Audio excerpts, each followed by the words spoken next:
Mali sanfɛ kalanso mun ɲɛsinen no kɛnɛya kalanw ma ani baɲumankɛtɔn o t'u bolo di ɲɔgɔn ma ka waleya fila ko o bila sen kan olu kun o tun tɛ dɔwɛrɛ ye o de ye bange kow ko ɲɛfɔ sifinnakaw ye professeur Seydou Doumbia sanfɛ kalanso mun ɲɛsinen no kɛnɛya ko ma ale y'o ɲɛmaa ye ale bɛ a da don an na. Baara ye nafa min na s'a ma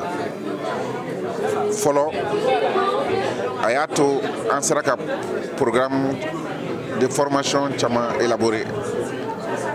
minnu bɛ se ka denmisɛnninw kunnafoniya minnu bɛ se ka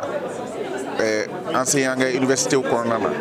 San fila kɔfɛ nin baara in ale kun cɛra bi alamisa Bamako ni baara kofɔlen ale kɛra jamana 4 kɔnɔna la mun ye Mali, Niger, Burkina ani Benin jamana ye. Dr Boubacar Traoré n'ale bɛ ASDAP la ale bɛ baara in nafa dɔ fɔ an ye. Jamana 4 fara ɲɔgɔn kan o kɛra nafaba de ye. C'est vrai que an ka duguw ka surun ɲɔgɔn na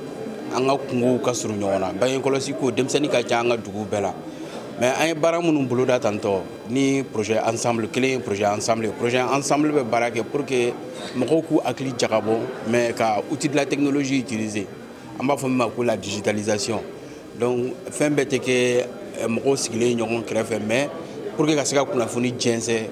bɔlɔlɔw fɛ. Fatumata Bintou Traoré n'ale fana ye lakɔli karamɔgɔ ye sanfɛ kalanso la n'ale kɔni ye ɲininikɛla ye ale y'a jira k'a fɔ an bɛ don min na ko bi sifinnakaw mun ye bange kow ye kunnafoni sanuma o dilen de u ma kɛrɛnkɛrɛnya la bɔlɔlɔ siraw fɛ. Fatumata Bintou Traoré. Projet in kɔnɔna la vraiment a ye nafa caman de lase an ma yan nɔ donc a y'a to an ye ɲɛɲinini dɔw kɛ sabati ɲɛɲininiw ka tali kɛ denmisɛnninw